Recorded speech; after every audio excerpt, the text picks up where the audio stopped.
sukacita yang luar biasa dengan puji-pujian dan penyembahan. Dan pada saat ini saya akan membawakan satu tema, yaitu hidup adalah pilihan. Hidup adalah pilihan. Firman Tuhan yang mendasari firman Tuhan ini yaitu diambil dari Ulangan 30 ayat yang 19. Aku memanggil langit dan bumi menjadi saksi terhadap kamu pada hari ini. Kepadamu kuperhadapkan kehidupan dan kematian, berkat dan kutuk. Pilihlah kehidupan supaya engkau hidup. Jadi saudara-saudara sekalian, ya, ternyata pilihan ada dua, ya. Kalau berbicara di dalam firman Tuhan ini, ya, firman Tuhan ini berbicara bahwa kita ini mencari kehidupan atau kematian. Pilih yang mana, ya? Terus berkat dan kutuk. Dan firman Tuhan ini menjelaskan bahwa kita ini harus memilih, pilihlah kehidupan supaya engkau hidup, ya. Jadi kita ada dua pilihan, ya. Jadi pilihan kita ini mau pilih yang mana, gitu ya. Kalau kita berbicara ini, ya, ternyata ada dua pilihan, ya. Kita mau mengejar Tuhan, ya, atau kita mau mengejar duniawi, ya. Itu kita mau cari yang mana, ya. Kalau kita berbicara pilihan, saudara, kita hidup bersyukur karena pilihan itu adalah anugerah Tuhan, ya. Kalau kita berbicara pilihan, ya, kita bisa lihat bidang studi, ya. Kalau bicara bidang studi, ya, kita bisa memilih, kita mau jadi ekonomi, ya, sarjana ekonomi, atau jadi insinyur pertanian juga bisa, insinyur mesin juga, ya. Jadi kita banyak pilihan, atau mau jadi dokter, ya. Nah itu bagaimana kehendak kita boleh pilih mana yang kira-kira sesuai dengan keinginan kita, sesuai dengan talenta kita. Demikian juga pekerjaan, saudara. Pekerjaan juga banyak pilihan. Misalnya toko besi, ya, atau kelautongan, ya, atau saya dagang air, ya, atau banyak pilihan. Jadi kita diberikan kebebasan untuk memilih di dalam mata pencaharian atau profesi, ya. Profesi juga ada yang jadi pengacara, ya, itu juga mencari jadi pengacara, jadi notaris, ya. Itu semuanya pilihan kita, ya. Demikian juga kalau kita melihat ada juga tempat domisili, ya. Tempat domisili itu ya kayak Pak Cahyo dari Solo, diem di Tasik, ya. Saya lahir di Purbalingga, terus sekolah di Bandung, diem di Cirebon, akhirnya diem di Tasikmalaya, ya. Jadi domisili juga itu adalah suatu pilihan, saudara-saudara. Demikian juga kalau kita makanan, ya. Kita mau makanan Chinese food bisa, ya. Mau makan Sunda bisa, tergantung selera kita, ya. Jadi kita bisa memilih makanan yang sesuai dengan keinginan kita, ya. Kalau kita berbicara pilihan, kalau kita lihat tokoh-tokoh di dalam Alkitab, ternyata ada yang salah memilih, ya. Yang pertama saya berbicara mengenai Adam dan Hawa, ya. Adam dan Hawa itu sebetulnya manusia pertama diciptakan Tuhan itu sebetulnya dia itu serupa gambar Allah, dan tidak akan mati sebetulnya. Dia hidup terus. Tapi kenapa? Di situ firman Tuhan berbicara ya, bahwa semua tanaman pohon boleh kau makan, tetapi hanya satu pohon pengetahuan baik dan jahat itu tidak boleh dimakan. Apabila dimakan akan mati. Ya. Jadi sebenarnya udah tahu bahwa kita itu nggak boleh. Adam dan Hawa udah tahu. Ya. Tetapi ternyata dibujuk setan, akhirnya Adam dan Hawa memakan buah pengetahuan baik dan jahat. Apa akibatnya? Ya. Akibatnya dampaknya sampai sekarang. Ya. Pertama dampaknya manusia itu mati. Ya, udah jelas manusia itu mati. Yang keduanya dampaknya apa? Manusia itu harus bekerja laki-laki dengan keringat, dengan penuh lelah. Terus perempuan harus melahirkan dengan kesakitan. Ya, itu ada di firman Tuhan. Dan yang dapat dirasakan adalah kita mempunyai dosa turunan, yaitu kodrat dosa. Ya. Kodrat dosa itu ternyata ada dua. Satu perbuatan dosa, yang satu kodrat dosa. Kodrat dosa itu kalau perbuatan dosa kita minta ampun sama Tuhan. Aku saya berzinah misalnya. Oh saya nyolong, mencuri. Itu minta ampun sama Tuhan, Tuhan bersihkan dengan darah Tuhan Yesus. Tapi kalau kodrat dosa itu nempel, ya, kemarahan kita, kebencian kita, amarah kita, ya, terus sirik sama orang, hal-hal begitu tuh nempel. Bagaimana caranya membuang kodrat dosa itu ternyata nggak mudah. Dengan firman Tuhan kita harus baca firman Tuhan baru kita bisa menguasai, mematikan kodrat dosa itu. Kalau kodrat dosa itu tidak dimatikan, kita tidak akan bisa seperti Kristus. Ya, jadi harus dimatikan. Tentunya juga harus dengan pertolongan Roh Kudus. Tanpa Roh Kudus kita tidak bisa mematikan kodrat dosa. Ya, jadi saudara-saudara sekalian, kita ini dampaknya ini kita mempunyai kodrat dosa. Sedangkan kita harus berusaha, kita bersyukur Allah Bapa itu sangat luar biasa, Dia memberikan Yesus Kristus yang menebus dosa kita. Jadi kita berhutang kepada Tuhan Yesus Kristus karena telah ditebus dosanya. Ya. Jadi kalau kita mengejar keserupaan Yesus, kita harus mengalahkan kodrat dosa, mematikan kodrat dosa, menyerupai Kristus. Itu yang kita kerjakan sampai saat ini. Ya. Lalu yang keduanya, saya ambil contoh yaitu Abraham. Allah berfirman bahwa Abraham akan diberikan anak. Sedangkan kalau kita lihat Sarah itu udah tua banget, sudah menopause, nggak mungkin dia bisa punya anak. Makanya Sarah menyuruh ambil istri kedua yaitu Hagar. Akhirnya punya anak Ismail.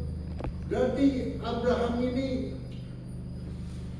mengabaikan Tuhan. Ya. Dia mengambil Hagar dan Ismail. Itu masalah Ismail sama Ishak itu bermasalah sampai detik ini juga. Turunan-turunannya nggak cocok aja, ramai aja begitu. Terus satu lagi saja, yaitu Ishak. Kalau kita berbicara Ishak itu punya anak Esau sama Yakob. Kalau kita lihat Esau menjual hak kesulungan. Apa yang dikejar? Dia udah capek mungkin, dia habis berburu, dia udah kelaparan, jadi udah gak pikir panjang, udah aja lah saya jual hak kesulungannya. Akhirnya hak kesulungannya dijual, dioper sama Yakob. Itu juga terjadi sampai saat ini masih bermasalah. Karena perbuatan yang salah, ya, pilihan yang salah itu membuat dampak yang luar biasa. Ya. Terus bagaimana kita merespon permintaan Tuhan? Ya. Kalau kita berbicara ya di tokoh Alkitab itu ada Yunus. Yunus itu disuruh sama Tuhan untuk ke Niniwe, tapi dia kabur ke Tarsis. Dia nggak mau menjalani firman Tuhan itu. Jadi dia malah ke Tarsis. Akhirnya dia dimakan paus. Ya, akhirnya dia sendiri bertobat. Ya, Yunus. Terus yang kedua, Musa. Musa disuruh Tuhan untuk bawa bangsa Israel untuk keluar ke Mesir. Ternyata Musa juga ada alasan. Aduh, saya nggak bisa ngomong, saya ini. Akhirnya dibantu sama Harun. Yang ketiga, yaitu saya ambil dari Yesaya. Yesaya 6 ayat 8. Nabi Yesaya diberikan sebuah tugas oleh Tuhan. Dan hal pertama yang keluar dari mulutnya adalah, ini aku, utuslah aku. Nabi Yesaya berbicara begitu. Terus bagaimana kita semua ini kalau disuruh Tuhan, ini aku, utuslah aku. Jangan kayak Yunus, jangan kayak Musa. Ya. Kita betul-betul mau diutus sama Tuhan. Ya, itu yang kita harapkan. Kita semua di sini mau siap diutus Tuhan. Nah, terus saya berbicara lagi ke Adam dan Hawa. Kita bersyukur ya, Tuhan memuliakan manusia dibandingkan dengan binatang, dibandingkan dengan luar biasa. Kita diberikan suatu kehendak bebas. Luar biasa, kehendak bebas itu luar biasa. Ya. Kalau kita lihat kehendak bebas itu, kita bebas mau berbuat apa, mau setia Tuhan atau menolak Tuhan atau memusuhi Tuhan, itu kita punya hak bebas. Ya. Tapi saudara-saudara sekalian, kalau kita lihat di Adam dan Hawa, apakah itu kehendak bebas? Tidak juga, saudara-saudara sekalian. Karena kehendak bebas itu kehendak bebas yang terbatas. Contohnya apa? Allah Bapa memberikan larangan, jangan makan buah pengetahuan baik dan jahat. Itu berarti kan nggak bebas, ada aturan. Tuhan punya aturannya. Demikian juga kita ya, di dalam kehidupan ada firman Tuhan ya. Jadi kita nggak bisa sembarangan bebas-bebas berbuat zina, berbuat nyolong, berbuat apa, memukul orang, membunuh orang, nggak bisa lepas karena ada aturan Tuhan, ya, undang-undang Tuhan ada, ya. Jadi nggak bisa sembarangan bebas. Demikian juga kalau kita berbicara mengenai kehidupan kita, misalnya kita namu ke orang, ya. Di situ kita langsung ke kamar mandi, masuk ke dalam, ke kamarnya tidur, dia masuk ke dalam kulkas buka, bermasalah nggak? Pasti bermasalah karena ada aturan hukum-hukum, norma-norma manusia itu harus ada hukumnya. Apalagi kalau kita berbicara melanggar hukum pidana atau perdata, kita kena hukum. Jadi sebetulnya kebebasan itu tetap harus ada norma-norma, aturan-aturannya. Jadi nggak bisa seenak-enaknya aja, gitu ya. Sedangkan biasanya itu terjadi itu ada persimpangan jalan, ya. Kalau kita berbicara persimpangan jalan, jalannya kita mau ke kanan atau ke kiri, mau ke Tuhan atau mau ke duniawi, itu ada. Misalnya, saya beri contoh, ada seseorang yang kena diabetes, harus diamputasi. Kalau nggak diamputasi, dia akan meninggal. Pilihannya apa? Bingung kan kita kan? Mau pilih diamputasi berarti kakinya hilang satu, atau kita misalnya pasrah saja kita bisa meninggal, itu kan kesini susah. Jadi di dalam persimpangan ini kita butuh hikmat Tuhan, butuh pimpinan Roh Kudus. Ya. Jadi jangan sembarang kita menjalani kalau tanpa berdoa sama Tuhan. Ya. Ternyata saudara-saudara sekalian, kalau berbicara ini kebebasan memiliki pilihan, ya, itu diambil dari Yosua 24 ayat 15. Tuhan tidak pernah memaksa manusia untuk taat setiap hari. Dia dihadapkan pada persimpangan jalan, memilih cara dunia atau memilih cara Tuhan. Ya, ini yang tadi saya terangkan. Jadi kita ada persimpangan, mau ikut Tuhan kan ada nyanyian di dalam dunia ada dua jalan, yang lebar api, jiwamu mati, yang sempit kita hidup berglori. Ya, jadi ada dua persimpangan, kita harus cerdik, harus minta hikmat dari Tuhan. Ya. Yang keduanya, kebebasan membawa tanggung jawab, yaitu Galatia 5 ayat ke-13. Anugerah kebebasan bukanlah tiket untuk hidup menurut kedagingan, melainkan kesempatan untuk melayani satu sama lain dalam kasih. Jadi kebebasan harus tetap menjalani apa yang Tuhan kehendaki, yaitu kita harus saling mengasihi kepada manusia dan saling mengasihi kepada Tuhan. Yang ketiga, kedaulatan Tuhan dan respon manusia. Ulangan 30 ayat ke-91. Allah telah menetapkan rancangan besar bagi hidup kita. Kehendak bebas memungkinkan kita untuk memilih bekerja sama dengan rencana Tuhan atau menolaknya. Tuhan menghargai keputusan akhir yang kita buat. Jadi kita ini mau menyesuaikan rancangan Tuhan atau rancangan diri sendiri. Kalau kita menjalan Tuhan, cari kehidupan, cari keselamatan, kita harus sesuaikan rancangan kita ini seperti rancangan Tuhan. Ya.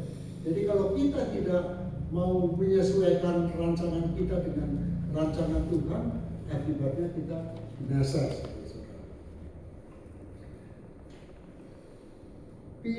Pilihlah kehidupan, tadi kan firman Tuhan berbicara, ya. Dalam setiap masalah atau persimpangan, evaluasi pilihan kita. Apakah keputusan tersebut membawa Anda lebih dekat dengan kekudusan atau dengan kemuliaan Allah? Jadi kalau kita ada persimpangan jalan, kalau kita jalani, apakah kita ini mendekati kekudusan enggak? Mendekati kemuliaan Allah enggak? Menyenangkan Allah enggak? Menyenangkan Tuhan enggak? Itu harus dievaluasi, ya. Terus yang berikutnya, andalkan hikmat Tuhan, gunakan akal budi dan pimpinan Roh Kudus saat merenungkan setiap pilihan agar tidak jatuh dalam jebakan dosa. Ya. Jadi kita harus mengandalkan hikmat Tuhan. Tanpa hikmat Tuhan, tanpa pimpinan Roh Kudus, kita bisa salah jalan. Kita bukan mendekatkan ke Tuhan, tapi mendekatkan ke diri sendiri, dan nanti iblis yang bekerja, kita masuk ke dalam jebakan iblis, gitu ya. Jadi saudara-saudara sekalian, sebagai kita ini orang-orang berdosa, kita harus berusaha agar kita ini taat pada Allah. Ya. Kita harus mempunyai kasih yang sejati, dan kita harus punya kerelaan untuk menghargai Allah, menghormati Allah, takut kepada Allah. Jadi firman Tuhan mengajak kita untuk kita bisa di persimpangan jalan, jangan sampai kita salah. Kita harus kejar jalannya Tuhan, bukan jalannya duniawi atau jalannya iblis. Sekian, amin. Masih ada waktu, ya. Saya saya ingin sharing, barangkali ada yang belum terlalu tahu mengenai kehendak bebas atau pilihan, ya. Barangkali Kak Dance mau tanya apa, Pak?